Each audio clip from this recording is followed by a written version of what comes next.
की शुरुआत 1973 में एक जगह स्कल आइलैंड को दिखाने से होती है। इसी आइलैंड पर हमें एक बूढ़ा आदमी दिखाया गया जो साइंटिस्ट था और यहाँ रिसर्च करने आया था। वो वीडियो रिकॉर्ड करते हुए कहता है कि मैंने तुम लोगों के लिए बहुत सारी जानकारी इकट्ठा कर ली है। मुझसे कुछ गलतियां भी हो गई हैं जिन्हें मैं सुधारना चाहता हूँ। पर तभी अचानक वो साइंटिस्ट वहाँ से भागने लगा क्योंकि उसके पीछे बहुत बड़ा स्पाइडर मॉन्स्टर पड़ गया था। बहुत बड़ी साइज की मकड़ी जिसकी लंबी लंबी ढेर सारी टांगे थी। साइंटिस्ट भागते भागते किनारे पर आ गया। आगे समंदर था। अब इससे पहले मॉन्स्टर उस पर हमला करता, वो अपना रिसर्च वाला बैग पानी में फेंक देता है। स्पाइडर मॉन्स्टर उस पर हमला करने के लिए आगे बढ़ ही रहा था कि तभी जमीन से एक बहुत बड़े साइज का मॉन्स्टर निकलकर बाहर आ जाता है जो बहुत खतरनाक लग रहा था। वो स्पाइडर मॉन्स्टर पर हमला कर देता है जिससे इन दोनों मॉन्स्टर्स की लड़ाई छिड़ गई। इस बीच साइंटिस्ट को मौका मिल गया और वो यहाँ से भागने लगता है। जिस बीच दोनों मॉन्स्टर्स लड़ते लड़ते समंदर में गिर जाते हैं और साइंटिस्ट पानी में बहता हुआ अपना बैग देखता है जिसमें उसकी पूरी मेहनत यानी कि रिसर्च थी और उस पर मोनार्क का निशान भी बना हुआ था जो एक खुफिया ऑर्गेनाइजेशन कंपनी है। अब यहाँ से सीन शिफ्ट होकर आता है 2013 में, जहाँ मछुआरे समंदर में से बहुत सारी मछलियाँ निकालते हैं जिनमें उन्हें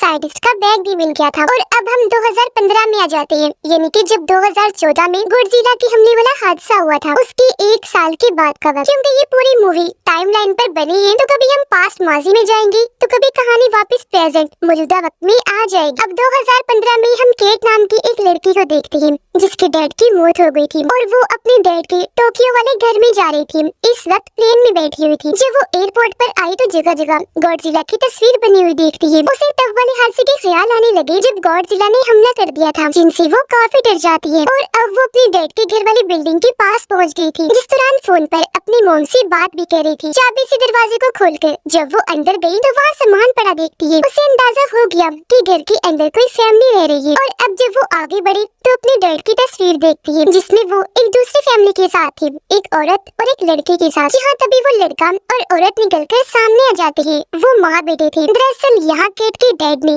इस औरत से दूसरी शादी की हुई थी। वो केट को देखकर काफी हैरान रह जाती है, पूछने लगे कि तुम अंदर कैसे घुसी। वो बताती है कि चाबी खोलकर अंदर आई हूँ क्योंकि ये मेरे डैड का घर है। जो सुनकर औरत और उसका बेटा काफी हैरान रह जाते हैं। उस लड़के यानी केट के सुतीले भाई का नाम केंटारो था। अब हम वापस से पास्ट का सीन देखते हैं 1959 का, जहाँ वही साइंटिस्ट दिखाया गया जिसे हमने शुरुआत में देखा था। पर यहाँ वो जवान था। उसके साथ उसकी डॉक्टर दोस्त जा रही थी जिसका नाम काइको था। इन दोनों की हिफाजत करने के लिए यहाँ एक आर्मी ऑफिसर भी था। दरअसल ये सब रेडिएशन शॉक का पता लगवाने के लिए एक जगह पर जा रहे थे। यहाँ पता चला कि साइंटिस्ट के और केंटारो के दादा हैं। ये एक जगह पर उतरकर रेडिएशन का पता करने वाली मशीन्स भी निकाल लेते हैं और उन खतरनाक रेडिएशन शॉक से बचने के लिए इन्होंने चेहरों पर मास्क भी पहन लिए थे। जंगल में ये जब आगे बढ़ रहे थे तो इन्हें वहाँ एक लड़का दिखता है। ये भी डर गए और लड़का भी, इसीलिए एक दूसरे पर गन तान लेते हैं। लेकिन काइको लड़की को समझाती है कि शांत हो जाओ, हम तुम्हें कोई नुकसान नहीं पहुँचाएंगे बल्कि हम तुम्हारी मदद कर सकते हैं। जो सुनकर वो लड़का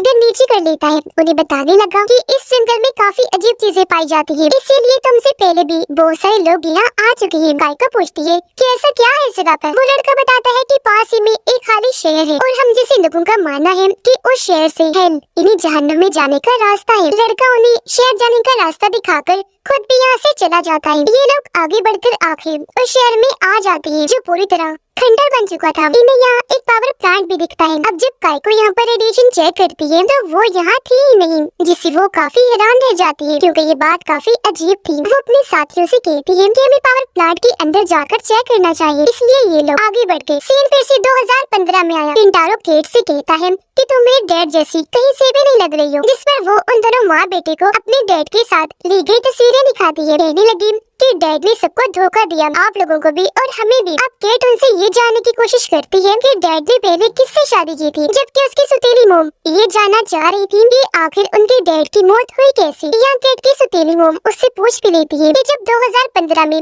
गॉडजिला के हमले वाला हादसा हुआ था तो क्या तुम अपने डैड के साथ थी। जो सुनकर केट दुखी हो गई और कोई जवाब न देते हुए यहाँ से चली जाती है। पास में वो लोग आगे बढ़कर पावर प्लांट वाले एरिया में आ गए थे। इन्होंने अलग अलग जगह पर बॉम्ब्स लगाकर धमाके किए। बॉम्ब्स के फटने पर इन्हें जमीन से रेडिएशन के सिग्नल्स मिल जाते हैं और फिर तभी वहाँ पर अर्थक्वेक ज़लज़ला आने लगा। जमीन बिल्डिंग हिलने लगी जो देखकर ये लोग काफी डर जाते हैं। अब केट फोन पर जब अपनी मॉम से बात कर रही थी तो वहाँ अलार्म बजने लगे, जो सुनकर सभी लोग डर की वजह से वहाँ से भागने लगते हैं। केट समझ ही नहीं पा रही थी कि यहाँ क्या हो रहा है। तभी यहाँ उसकी सुतीली मॉम और भाई केंटारो आकर उससे अपने साथ लेकर भागने लगे। ये लोग एक स्टेशन स्टेशन में आ गई, जो दरअसल गॉडजिला से बचने के लिए महफूज जगह बनाई थी। अंदर आकर केट की सुतीली मोम बताती है कि गवर्नमेंट ने गॉडजिला से बचने के लिए इस तरह की और भी कई सारी महफूज जगह बनाई हुई है। जो सुनकर वो काफी घबरा गई, क्योंकि इसका मतलब था कि एक बार फिर गॉडजिला के हमलों का खतरा था। अब उसकी मॉम और भाई पूछती हैं कि जब तुम्हारे डैड की मौत हुई तो क्या वो तुम्हारे साथ थी,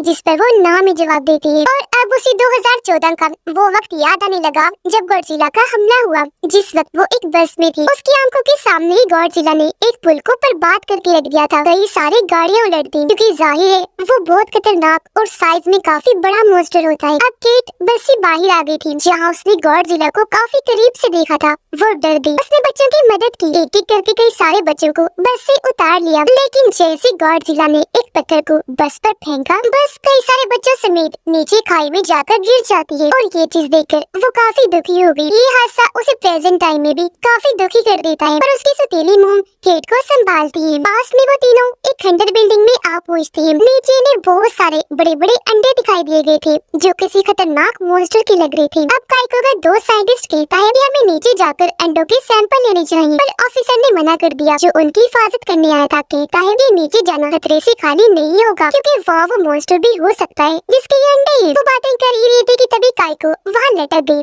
कहती है कि नीचे मैं जाऊंगी। इसे भी ऑफिसर मना करता है, पर उसने कहा कि तुम फिक्र ना करो, मैं बस 5 मिनट तक वापस आ जाऊंगी। वो मान गया। कहता है ठीक है, लेकिन मैं भी तुम्हारे साथ नीचे जाऊंगा। अब बिल्डिंग में सेफ अलार्म बज गया, यानी कि सब कुछ महफूज है, कोई खतरा नहीं है। इसलिए सब लोग वहाँ से बाहर आ जाते हैं। केट का भाई और स्टेप मॉम उसे अपने साथ चलने का कहती है, पर उसने मना कर दिया और वो यहाँ से जाने लगती है। केंटारो से कहता है कि मैं जानता हूँ कि डैड की काफी राज थी, इसलिए तुम डैड के बारे में जानकारी इकट्ठा करना चाहती हो, पर इसके लिए हमें डैड के ऑफिस जाना होगा, चलो मेरे साथ। जिस पर केट मान गई और ये दोनों अपने डैड के ऑफिस आ जाते हैं। पर केट को इधर कोई काम की चीज नहीं मिलती, लेकिन उसकी नजर दीवार पर लगे नक्शे पर जाती है। नक्शे को जैसे ही हटाया गया, उसके पीछे एक लॉकर था, जिसे खोलने के लिए पासवर्ड की जरूरत थी। अब केट अपनी मॉम की, केंटारो और उसकी मॉम की पैदा होने की डेट बारी-बारी लॉकर में लगाती है, पर ये पासवर्ड गलत था, लॉकर नहीं खुलता। लेकिन जब उसने चारों की डेट एक साथ डाली तो लॉकर खुल जाता है, जो देखकर केट कहती है कि डैड हम सबसे एक जितना ही प्यार करते थे। लॉकर में से इनको काइको के दोस्त उस साइंटिस्ट का बैग मिल जाता है, जो इनके दादा थे। बैग को चेक करने पर वो सारी हार्ड ड्राइव्स निकलती है, जिनमें रिसर्च का सारा डेटा था, और बैग पर मोनार्क का निशान भी बना हुआ था। इस निशान को देखकर केट केंटारो को बताती है कि इस निशान को मैंने 2014 गॉडजिला वाले हादसे के दौरान भी देखा था, जहाँ मोनार्क की सिपाही वो हर चीज रिकॉर्ड कर रही थी, क्योंकि वो कंपनी दरअसल गॉडजिला और इस जैसे कई सारे मॉन्स्टर्स पर नजर रखने के लिए बनाई गई थी। केट केंटारो को कहती है कि हमें पता लगवाना होगा कि इन हार्ड ड्राइव्स में क्या है, साथ ही हमारे डैड भी असल में थे कौन। केंटारो कहता है कि मेरी एक हैकर दोस्त है, वो इस चीज में हमारी मदद कर सकती है। इसलिए अब ये दोनों हैकर दोस्त के पास गए। वो हार्ड ड्राइव्स को चेक करके बताती है कि ये तो काफी पुरानी है। केंटारो से कहता है कि अगर तुम ये हार्ड ड्राइव्स देखकर हमें समझा दो तो मैं तुम्हें पैसे दूंगा, जिस पर हैकर को गुस्सा आ गया।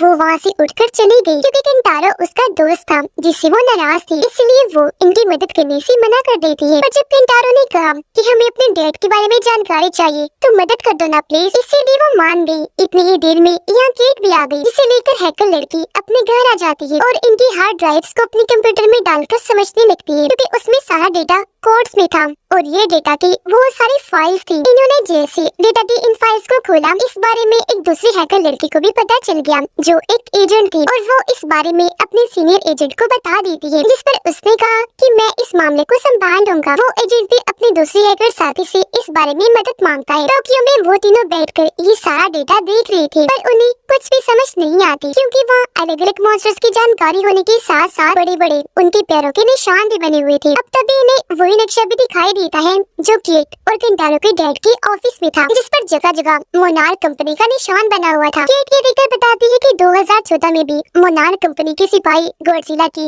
हर हरकत पर नजर रख रही थी, और मेरे ख्याल से मोनार्क के पास इन सब चीजों की काफी जानकारी मौजूद होगी। ये सुनकर केंटारो कहता है कि इसका मतलब 2014 में डैड भी सैन फ्रांसिस्को में ही थे, जहाँ पर तुम थी केट, और फिर डैड वहाँ मारे गए। जिस पर केट बताती है कि वो सैन फ्रांसिस्को में थे तो पर निकल गए थे वहाँ से। वो बताने लगती है कि गॉडजिला के हमले के बाद मैंने डैड से राब्ता करने की कोशिश की, लेकिन वो खुद ही मुझसे मिलने आ गई। उन्होंने मुझे एक खत देते हुए कहा कि मुझे यहाँ से निकलना है, तुम ये खत लो और अपनी मोम को लेकर निकल जाओ। उस टाइम केट घबरा गई। कहती है कि मेरी मोम बीमार है, आप हमें ऐसे छोड़कर नहीं जा सकते, कोई ख्याल है हमारा। उसके डैड कहते हैं कि मैं तुम दोनों से बहुत प्यार करता हूँ, पर अब से तुम्हें खुद ही अपनी मोम का ख्याल रखना होगा। जो कहकर वो यहाँ से निकल गई थी और मुझे बहुत दुख हुआ। प्रेजेंट टाइम में भी वो ये बात बताते हुए काफी दुखी हो जाती है। आगे बताती है कि फिर हमें अलास्का से फोन आया था कि तुम्हारे डैड का प्लेन तूफान में कहीं गायब हो गया है। अब तभी इन्हें डेटा में एक तस्वीर मिलती है जिसमें एक काफी बड़े मॉन्स्टर की पंजे के अंदर काइको खड़ी थी। केट बताती है कि ये मेरी दादी है,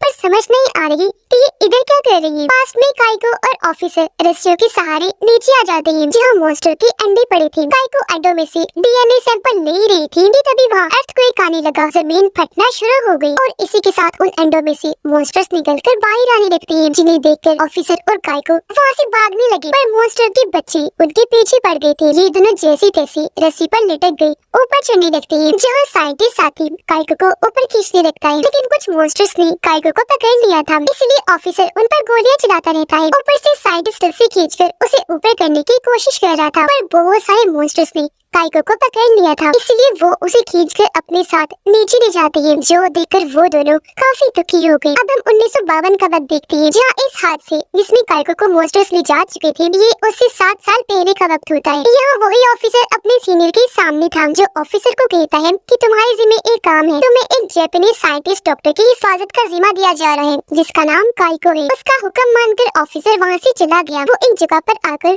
काइको से मिला, उसे कहता है कि मुझे तुम्हारी हिफाजत का जिम्मा मिला है, इसलिए ये लोग वहाँ से आगे बढ़ गए। यहाँ काइको ने उसे बताया कि हमें कुछ रेडिएशन के सिग्नल मिली है, जिन्हें ढूंढने हम जा रहे हैं। प्रेजेंट में केंटारो को काफी गुस्सा आया हुआ था। वो अपने डैड के ऑफिस में जाकर सारा सामान इधर उधर फेंकने लगता है। यहाँ उसे एक बॉक्स में कुछ फाइल्स मिलती है, जिन सब पर भी मोनार्क का निशान बना हुआ था। इन्हीं में ऑफिसर की भी फाइल थी, जहाँ से केंटारो को उसके बारे में सब कुछ पता चल जाता है। साथ ही यहाँ उसे एक और हार्ड ड्राइव मिल गई थी। पास में काइको और ऑफिसर एक जंगल में आ गए, जहाँ इन्हें रिसर्च करनी थी, पर यहाँ काइको को किसी की होने का एहसास हुआ, जहाँ से ये फिर साइंटिस्ट निकलकर बाहर आता है। उस पर ऑफिसर ने गन तान दी, पर जब उसने कहा कि मैं साइंटिस्ट हूँ, तो ऑफिसर गन नीचे कर लेता है और इस तरह ये तीनों यहाँ मिले थे। इधर साइंटिस्ट ने बताया कि मैं यहाँ सच्चाई का पता लगवाने आया हूँ। 2015 में केट वापस जाने के लिए जब एयरपोर्ट पर आई, तो तभी यहाँ वही एजेंट भी आ गया, जिनको पता चल गया था कि इन लोगों ने हार्ड ड्राइव का डेटा खोला है। वो यहाँ केट को धमकाता है कि हमें मोनार्क के बारे में सारी जानकारी दे दो, वरना तुम्हारी जान खतरे में पड़ सकती है। ये सुनकर केट जानकारी देने के लिए मान गई, पर जैसे उसे मौका मिला,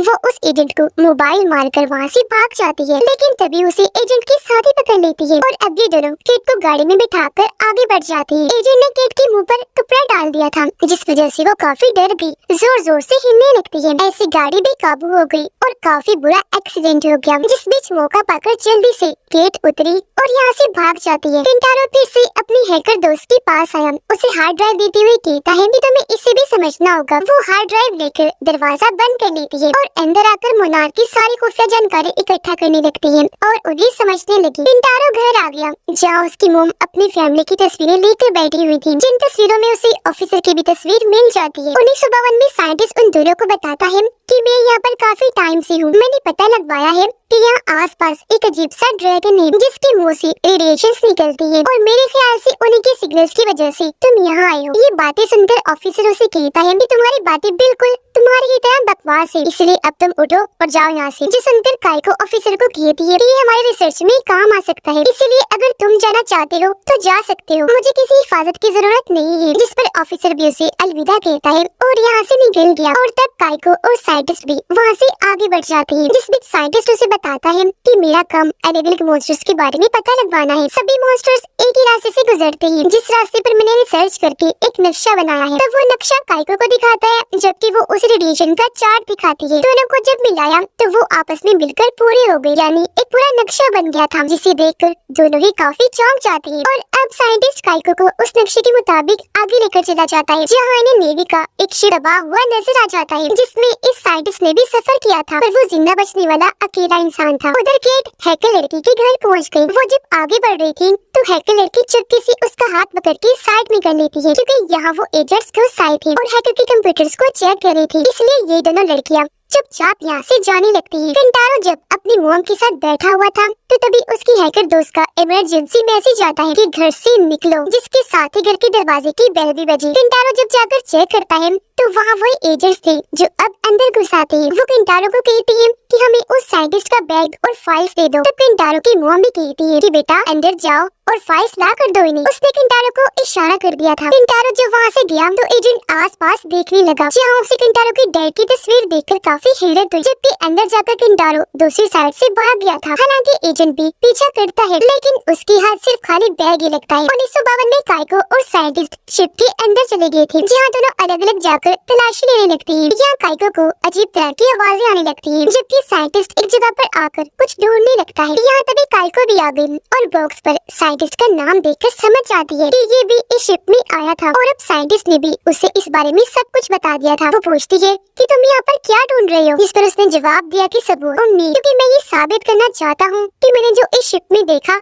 वो असली था, क्योंकि इस शिप पर से मैं अकेला ही जिंदा बचा था। उधर ऑफिसर जब वापस आ रहा था तो उसे एक जगह पर रेडिएशन मिल जाती है और आसमान पर भी कुछ चमकने वाली चीज नजर आती है, जिस वजह से वो वापस आ जाता है। उधर केट और हैकर लड़की घर से निकलकर एक जगह पर आई, जहाँ इन्हें केंटारो भी मिल जाता है। इन्हें अब तक पता चल गया था कि वो एजेंट्स हमारे पीछे उन फाइल्स की वजह से पड़े हुए हैं। तो केंटारो उन्हें बताता है कि इस सिलसिले में एक आदमी हमारी मदद कर सकता है। शिप में दोनों एक जगह पर पहुंच गए, जहाँ मरे हुए लोगों की लाशें बुरी हालत में थी, क्योंकि वो बर्फ में जमे हुए थे, जिनकी हालत देखकर काइको काफी डर जाती है। वो जब यहाँ से बाहर आए तो उन्हें कुछ लिक्विड नजर आता है जो ऊपर से गिर रहा था और ताज़ा था। उसे देखकर काइको कहती है कि हमारे अलावा यहाँ पर कोई और भी है जो बहुत खतरनाक है, जिस वजह से दोनों ही काफी घबरा गए और साइंटिस्ट काइको को लेकर यहाँ से निकल जाता है। वो तीनों अब एक महफूज जगह पर आ गए थे। यहाँ आकर वो उस ऑफिसर से मिलते हैं जो था तो जिंदा ही लेकिन अब बूढ़ा हो चुका था। केंटारो को उसके डैड की वजह से साइंटिस्ट ने पहचान लिया था, जिस वजह से वो काफी खुश हो जाता है। अब ऑफिसर उन तीनों को लेकर बाहर आ गए।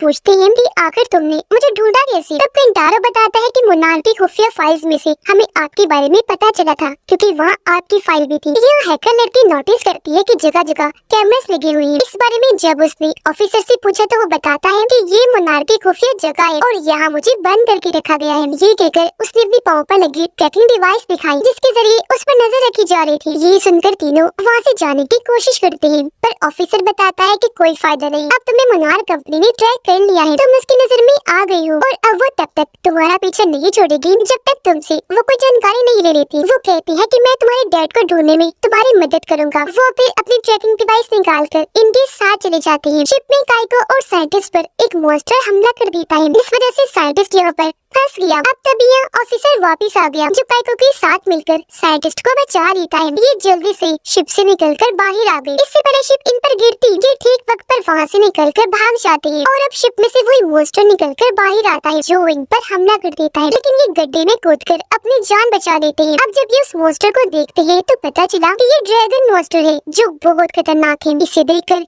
ये लोग काफी डर जाते हैं, जबकि प्रेजेंट में ऑफिसर उन तीनों से बात कर रहा था कि 1 मिनट में अलार्म बजने वाला है, हमें यहाँ से निकलना है तुम्हारे डैड को ढूंढने के लिए। केट ने मना कर दिया कि मैं आपके साथ नहीं जाना चाहती। ऑफिसर कहता है लेकिन मैं फिर भी तुम्हारे डैड को ढूंढूंगा, वो मेरे बेटों जैसा है, साथ ही मेरी फैमिली का बचा हुआ आखिरी इंसान है। तभी अलार्म बज गया और ये चारों जल्दी से उनकी गाड़ी में जाकर बैठ जाती है। ऑफिसर गाड़ी चलाकर गेट की तरफ बढ़ने लगा, जिस बीच गार्ड्स ने भी उन्हें रोकने की कोशिश की, पर वो आगे निकल गई। आगे बढ़ने पर उन्हें स्टॉपर से भी रोका गया जो बाहर निकल गए थे। तो अब ऑफिसर यहाँ अपना तेज दिमाग लगाता है और स्पीड में उसने गाड़ी घुमाई, फिर और तेज गाड़ी चलाकर पिछला दरवाजा तोड़कर वहाँ से निकल जाता है। पास में एक बार फिर वो तीनों इन्हीं के काइको, साइंटिस्ट और ऑफिसर एक साथ हो जाते हैं। ऑफिसर इन्हें बताता है कि मैंने जनरल को यहाँ पर बुला लिया है ताकि वो फंडिंग लेकर पैसों से हमारी मदद करे जो हमारे रिसर्च में काम आएंगी, क्योंकि अब हम सब चीजों को मजीद छुपा के नहीं रख सकते। जिसके साथ ही यहाँ वो जनरल अपनी आर्मी के साथ आ जाता है। उसे देखकर साइंटिस्ट कहता है कि मुझे इस जनरल पर ज्यादा भरोसा नहीं है। जनरल आगे बढ़कर तीनों से मिला, कहता है कि तुम लोगों ने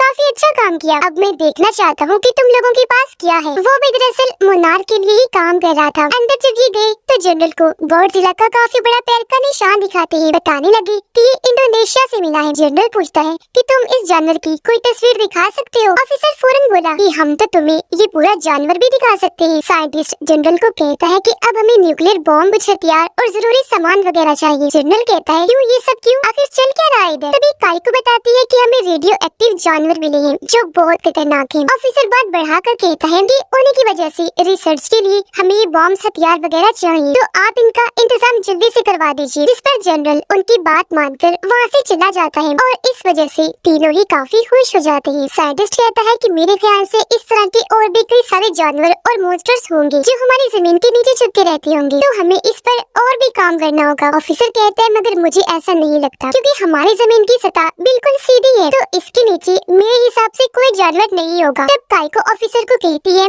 कि तुम्हें साइंटिस्ट की बात समझनी चाहिए क्योंकि हम तीनों मिलकर काफी सालों से ये काम कर रही है और हो भी सकता है कि साइंटिस्ट सच कह रहा हो क्योंकि वो जानवर जमीन पर नहीं रहते तो कहीं न कहीं तो रहते ही होंगे ना। प्रेजेंट में वो तीनों वहाँ से निकलकर गाड़ी को एक जगह पर रोक लेते हैं। ऑफिसर उन फाइल्स को चेक करके बताता है कि ये उसी साइंटिस्ट की थी जो तुम्हारे डैड को मिली होंगी, इसीलिए उन्होंने ये ऑफिस में छुपा के रख दी। यहाँ केट और उसका भाई किंटारो याद करते हैं कि डैड को बार बार पेंसिल शॉर्प करने की आदत है। हैकर दोस्त बताती है कि मैंने इन फाइल्स का सारा डेटा अपने लैपटॉप में कॉपी कर लिया है। ऑफिसर काइको की वही तस्वीर देखता है जब वो गॉडजिला के पैर के निशान के अंदर खड़ी थी। वो केट और किंटारो को बताता है कि तुम्हारी पूरी ही फैमिली मोनार के लिए ही काम करती थी, जो सुनकर वो दोनों काफी चौंक गए। ऑफिसर बताता है कि जमीन पर इस तरह के जानवरों को रोकना काफी मुश्किल है, इसीलिए ये सब करना पड़ता है। और अब चारों वहाँ से उतरकर शिप में चढ़ गई क्योंकि अभी कोरिया जा रही थी। पास्ट में इन्हीं 1954 में वो तीनों इंडोनेशिया की एक आइलैंड पर आए जहाँ गॉडजिला के पैर का निशान मिला था। अब उन्होंने जनरल के अंडर रहकर काम करना शुरू कर दिया था और सारी जानकारी उसे दे दी थी। और अब जैसे लोग यहाँ आए ये देखकर काफी चौंक जाते हैं कि पहले ही जनरल और उसकी आर्मी यहाँ पर आई हुई है। जनरल अपने साथ न्यूक्लियर बॉम्ब भी लाया था, लेकिन साथ में उसने ये भी हुक्म दे दिया था कि जैसे गॉडजिला को देखा जाए फौरन शूट करके मार दिया जाए। काई को ये देखकर काफी भड़क जाती है। ऑफिसर जनरल से बात करने गया, कहता है कि हमने इन चीजों की मांग आपसे इसलिए की थी ताकि सब कुछ हमारे अंडर रहे, हमने ये नहीं कहा था कि आप लोग खुद भी यहाँ आ जाएं। जनरल कहता है कि ये जानवर दुनिया भर में तबाही मचाते हैं, तो मैं कोई रिस्क नहीं ले सकता, चीजों को अब मैं अपने हिसाब से संभालूंगा। तो अब ऑफिसर काइको और साइंटिस्ट काफी मायूस हो गए क्योंकि समझ गए थे कि अब हम कुछ भी नहीं कर सकते। प्रेजेंट में हैकर किसी को मैसेज करती है कि मैं जल्द वापस आ जाऊंगी, जो कहकर उसने अपना फोन समंदर में फेंक दिया। ये देखकर किंटारो पूछता है कि तुमने ऐसा क्यों किया। हैकर गुस्से से कहती है कि तुम लोग चाहते क्या हो, मुझे समझ नहीं आ रही और मुझे तुम में से किसी पर भी भरोसा नहीं है। किंटारो कहता है कि अगर ऐसा है तो तुम जा सकती हो। वो अब और बोलने लगी कि मैंने तो बहुत बड़ी गलती कर दी, अपना सब कुछ दांव पर लगाकर तुम लोगों के साथ आ गई हूँ, ऐसे मेरी जिंदगी खराब भी हो सकती है। जो सुनकर किंटारो नाराज होकर यहाँ से चला जाता है। कुछ देर के बाद ऑफिसर तीनों को कहता है कि अब हमें ये डेटा की फाइल्स फेंकनी होंगी। ये सुनकर किंटारो को गुस्सा आ गया। वो कहता है कि नहीं फेंकनी क्योंकि ये मेरे डैड के साथ जुड़ी हुई है। साथ ही मुझे ये भी समझ नहीं आ रही है कि हम अलास्का की बजाय कोरिया क्यों जा रहे हैं। तब ऑफिसर उसे बताता है क्योंकि मेरे पास पासपोर्ट नहीं है, अलास्का जाने के लिए तो हमें प्लेन चाहिए। कोरिया हम इसलिए जा रहे हैं क्योंकि वहाँ मैं अपने दोस्त की मदद लूंगा। और रही बात इन फाइल्स को फेंकने की, बेशक ये तुम्हारे डैड से जुड़ी हुई है, लेकिन ये डेटा जरूरी है। अगर गलती से भी मुन्नार के हाथों लग गया तो बहुत बुरा होगा। ये बात अब किंटारो भी समझ गया, इसलिए खुद ही फाइल्स को समंदर में फेंक देता है। एक वजह ये भी थी कि लैपटॉप में भी सारी फाइल्स कॉपी हो गई थी। ये लोग जब कोरिया पहुंचे तो ऑफिसर को पासपोर्ट चेक करने के लिए बुला लिया गया। वो वहाँ के ऑफिसर को बताते हैं कि हम गलती से अपना पासपोर्ट भूल आए हैं। ये सुनकर गार्ड्स ने उन्हें पकड़ लिया, साथ में उन तीनों को भी, जिन्हें अब एक गार्ड गिरफ्तार करके गाड़ी में बिठाकर ले जाने लगा। पर तब ये गार्ड आकर उस वाले गार्ड को मारकर बेहोश कर देता है क्योंकि ये वाला गार्ड असल में ऑफिसर का दोस्त था। वो अब ऑफिसर से मिलता है और इनको गाड़ी में बिठाकर वहाँ से ले जाता है। अब एजेंट और उसकी साथी के पास मोनार्क से उनकी बॉस आई, कहती है कि आज मेरी बेटी का बर्थडे है जो मैं छोड़कर यहाँ आ गई हूँ सिर्फ तुम लोगों की लापरवाही की वजह से। वो ऑफिसर भी हमारी कैद से भाग गया है। एजेंट की साथी बॉस को बताने लगी कि वो खास चीज यानी फाइल्स चोरी हो गई है और ये चीज एजेंट ने ही पता लगवाई है। बॉस एजेंट को कहती है कि अभी तो मेरे साथ चल रही हो। तो वो कहता है कि हमें ऑफिसर और उन फाइल्स को ढूंढना चाहिए, यहाँ काफी गड़बड़ चल रही है, वो खतरनाक भी हो सकती है। इसी बीच एजेंट की साथी के पास कॉल आई, जो सुनकर वो दोनों को बताती है कि ऑफिसर और उनके साथी लोगों को कोरिया में देखा गया है। और मेरे ख्याल से एजेंट ठीक कह रहा है, ऑफिसर और जो गायब हुई फाइल्स है वो खतरनाक हो सकती है, इसलिए हमें उन लोगों के पीछे जाना चाहिए। तब बॉस उनकी बात मानकर कहती है कि तुम दोनों जल्दी से जाओ और उनके पीछे लग जाओ। कोरिया में वो पांचों एक जगह पर आए जहाँ ऑफिसर का साथी उन्हें एक प्लेन के पास लेकर आया। बताता है कि आगे हम इसके जरिए जाएंगे। पास्ट 1954 में जनरल और उनकी टीम पूरा सेटअप करके गॉडजिला के आने का इंतजार करने लगी। अचानक इन्हें रेडिएशन के सिग्नल्स मिलने लगते हैं, जिसके साथ साथ ही गॉडजिला पानी से निकलकर बाहर आने लगता है। उसे देखकर सभी लोग चौंक जाते हैं। ये लोग उसे कैमरा में रिकॉर्ड भी कर रहे थे और खुद भी देख रहे थे कि कितना बड़ा है। जनरल ऑर्डर देता है कि गॉडजिला को मार दो, जो सुनकर काइको को बुरा लगा। वो इन्हें रोकने के लिए आगे बढ़ी पर उसी ऑफिसर पकड़ लेता है और अब वो लोग न्यूक्लियर बॉम्ब से गॉडजिला को शूट कर देते हैं। वहाँ काफी बड़ा धमाका हुआ, जिसके साथ ही गॉडजिला मारा जाता है और इस चीज से काइको काफी दुखी हो गई, फूट फूट कर रोने लगती है। प्रेजेंट में वो लोग प्लेन में बैठकर आगे बढ़ गई रहकर बताती है कि मैंने फाइल्स को चेक किया है, जहाँ मुझे कुछ और डेटा मिला है। ये दरअसल केट और किंटारो की डेट की रिसर्च का डेटा था, जिसमें इन्हें अलास्का साथ ही कुछ और मुल्कों के कोऑर्डिनेट्स एक तरह के सिग्नल मिलते हैं। तब केट बताती है कि डैड का प्लेन भी तभी गायब हुआ था जब वो अलास्का जा रहे थे। ऑफिसर कहने लगा कि ये शायद उसी जगह के कोऑर्डिनेट्स हैं, जरूर यही उसका प्लेन गायब हुआ होगा। पास में गॉडजिला के मरने पर जब काइरो दुखी थी तो यहाँ साइंटिस्ट आकर उसे संभालता है। ऑफिसर भी आ गया, उन्हें बताता है कि जनरल ने फंडिंग देने से तो मना कर दिया है, पर उन्होंने मुझे एक खाली चेक दिया और कहा है कि अब से तुम अपनी मर्जी से अपने हिसाब से काम करो और दुनिया भर से इस तरह के जानवर लेकर आओ, जिसके बदले तुम्हें मुंह मांगे पैसे दिए जाएंगे। साथ ही ये चीज सिर्फ मोनार्क के अंडर ही रहेगी, यानी कि सारी जानकारी सिर्फ उन्हें ही पता होगी, पूरी दुनिया से छुपा दी जाएगी। जिस पर काइको कहती है कि ऐसा नहीं हो सकता कि हम सारी जानकारी एक दूसरे को ही बताएं और मोनार्क से छुपा के रखें। जो आइडिया दोनों को ही पसंद आया, वो फैसला करते हैं कि हम काम तो मोनार्क के अंडर ही करेंगे, पर जरूरी जानकारियाँ उन्हें नहीं बताएंगे। और अब ये तीनों काफी खुश हो गई, क्योंकि इन्हें एक दूसरे पर भरोसा था। प्रेजेंट पे ऑफिसर का दोस्त केट को बताता है कि हम अलास्का पहुंच गए हैं, जहाँ तुम अपने डैड से मिल सकती हो। क्योंकि केट अपने डैड से नाराज थी, तो वो उसे समझाता है कि अपने डैड से अच्छे से मिलना, क्योंकि अगर वो मर गए तो बाद में तुम्हें अपने रवैये पर बहुत पछतावा होगा। जिंदगी में ही उनकी कदर करना। इनकी बातों के दौरान ही वहाँ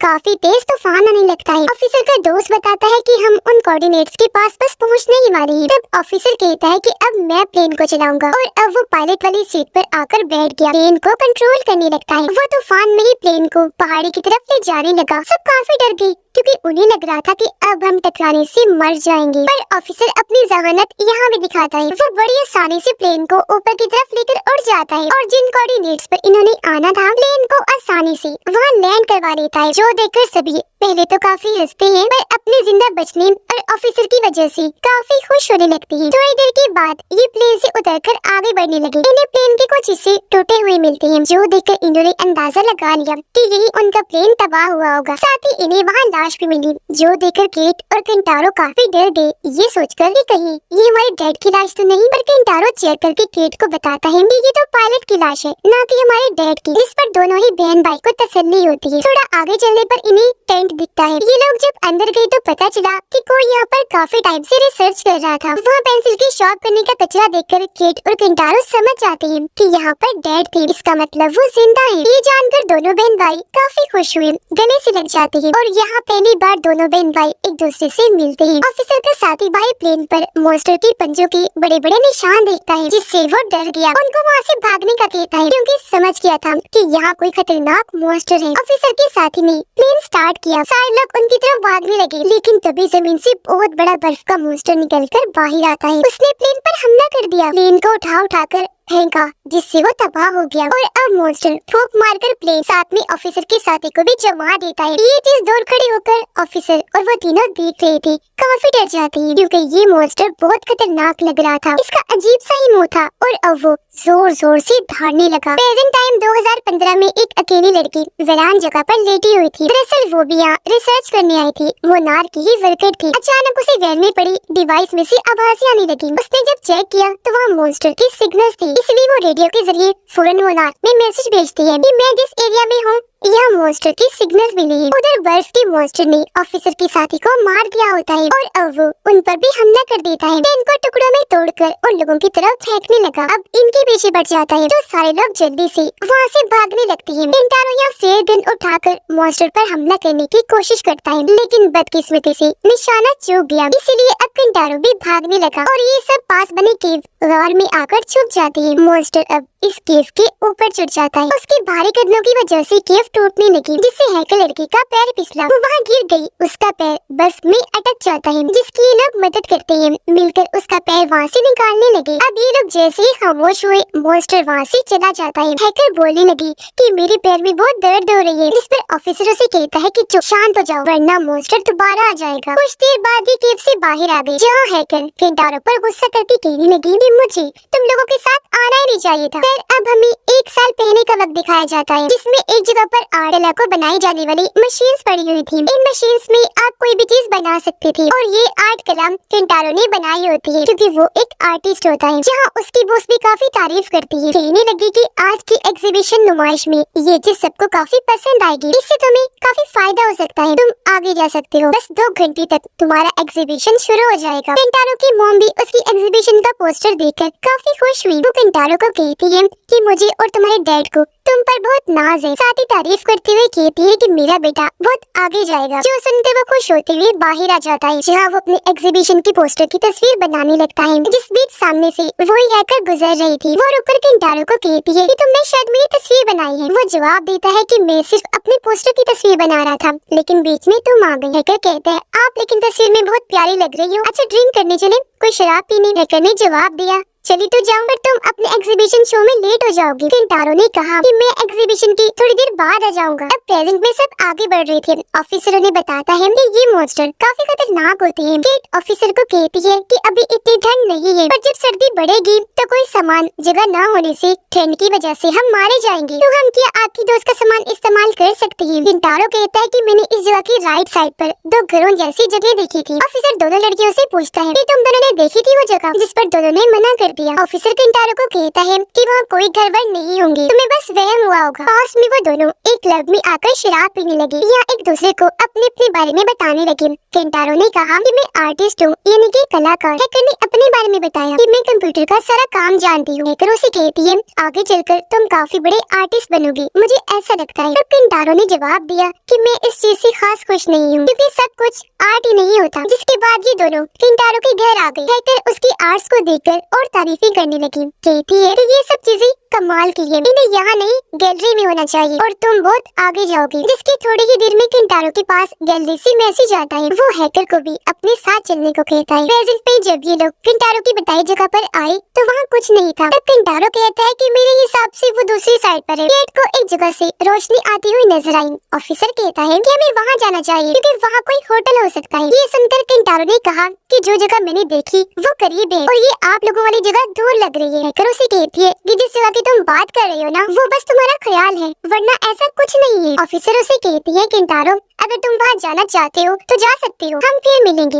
अपना ख्याल रखना। ये सुनकर केंटारो मान गया। इन्हें अलविदा कहकर वहाँ से निकल जाता है। उसे चलते चलते ही रात हो गई। एक जगह पर वो जैसे आया यहाँ तूफान आने लगा। साथ में उसके डैड की आवाज भी आ रही थी जो केंटारो को कह रही थी कि तुम्हें यहाँ आना ही नहीं चाहिए था। केंटारो देखता है कि उसकी बोतल में जो पानी था ठंड की वजह से वो भी फ्रीज होकर जमकर बर्फ बन गया है, जिसकी थोड़ी ही देर में वो भी वहीं गिरकर बेहोश हो जाता है। उधर वो तीनों आगे बढ़कर एक जगह पर आए जहाँ से भी उन्हें वो रोशनी दूर लग रही थी। ऑफिसर कहता है कि ऐसी जगहों पर अक्सर हमें चीजें कई होने के ख्याल आते रहते हैं, साथ ही इमेजिनेशंस भी होती रहती हैं। ऐसे ख्याल आते हैं जैसा कुछ असल में होता ही नहीं और अगर ऐसे ही चलता रहा हम ठंड में मारे जाएंगे। केंटारो को जब होश आई तो उसे फिर से ख्याल आया, जिसमें वो हैकर को अपने साथ लेटा हुआ देखता है कि हम दोनों खूबसूरत आसमान को देख रहे हैं। ऐसा दरअसल पास्ट में तब हुआ था जब ये दोनों केंटारो के घर पर थी, बेड पर लेटकर आसमान की खूबसूरती को देख रहे थे। जाते जाते दोनों ने एक दूसरे को अपने अपने नंबर दिए। हैकर के पास उसकी बहन की कॉल आई, लेकिन हैकर ने उसे ये कहकर फोन कट कर दिया कि मैं तुमसे बहुत प्यार करती हूँ, जब मैं वापस आऊंगी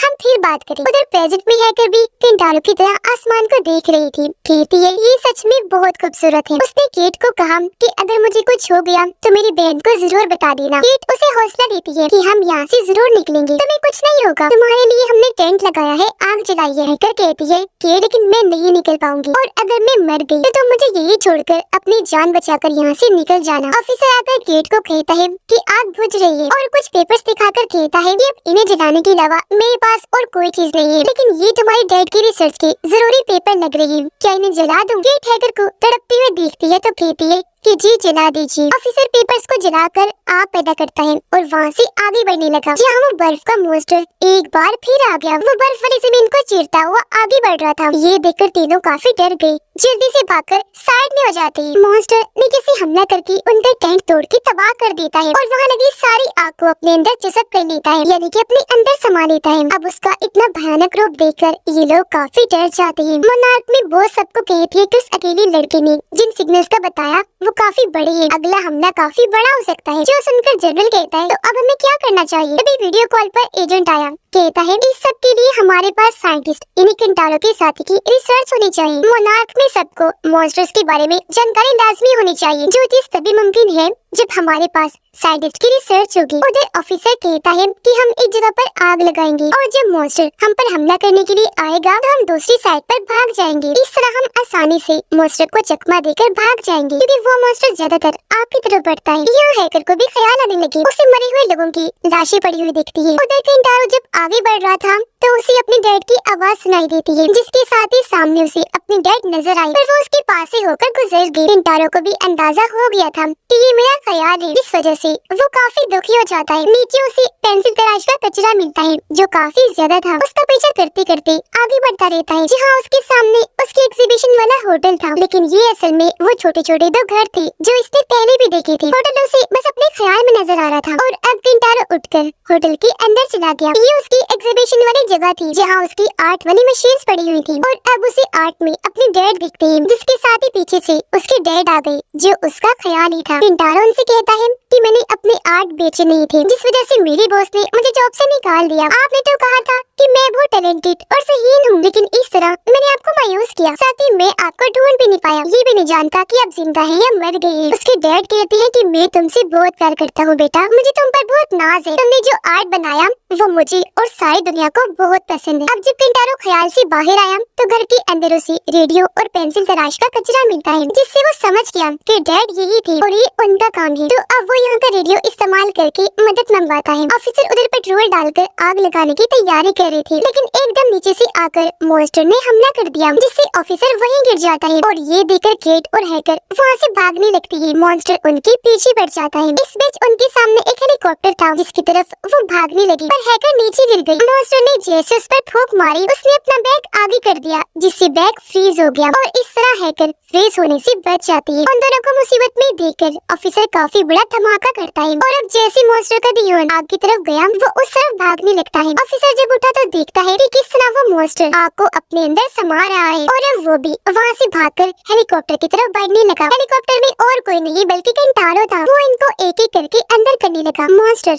जो अब तक इनको देख चुका था एक बार फिर पीछे आने लगता है। इससे पहले हमला करता तीनों हेलीकॉप्टर में चढ़कर वहाँ से निकल जाते हैं और इस तरह मॉन्स्टर से बाल बाल उनकी जान बचती है। ये लोग अब उस जगह को भी देख लेते हैं जहाँ से रोशनी आ रही थी और इसी को देखकर ये लोग यहाँ आए थे। ये रोशनी दरअसल जमीन से आ रही थी। सुबह जब हुई तो कीट अपने भाई किंटारो का शुक्रिया अदा करती है कि तुमने हमारी जान बचाई और तुमने अच्छा ही किया था कि तुम चली गई, कम से कम मदद तो लेकर आए हो। किंटारो कहता है कि मुझे वो जगह मिल भी गई थी जिसके बारे में मैंने आप लोगों को बताया था। वहाँ मुझे पेंसिल शॉप का कचरा मिला है। इसका मतलब डैड जिंदा है, जो जानकर केट भी काफी खुश हो जाती है। ऑफिसर जब हैकर का लैपटॉप देखता है तो वो फ्रीज हो चुका था, जिस वजह से उसे काफी गुस्सा आया और अब जब ये लोग हेलीकॉप्टर बेस पर रुके तो दरवाजा खुलने पर सामने एजेंट था जो ऑफिसर को कहता है कि आपसे मिलकर बहुत खुशी हुई, क्योंकि उसने आखिर इन्हें पकड़ ही लिया था और अब हो सकता है कि वो इन्हें कैद करके सारी रिसर्च इनसे ले ले या फिर ये लोग अपनी जहानत की वजह से फिर से यहाँ से भाग जाएं। इसी के साथ ये कहानी इधर ही खत्म हो जाती है।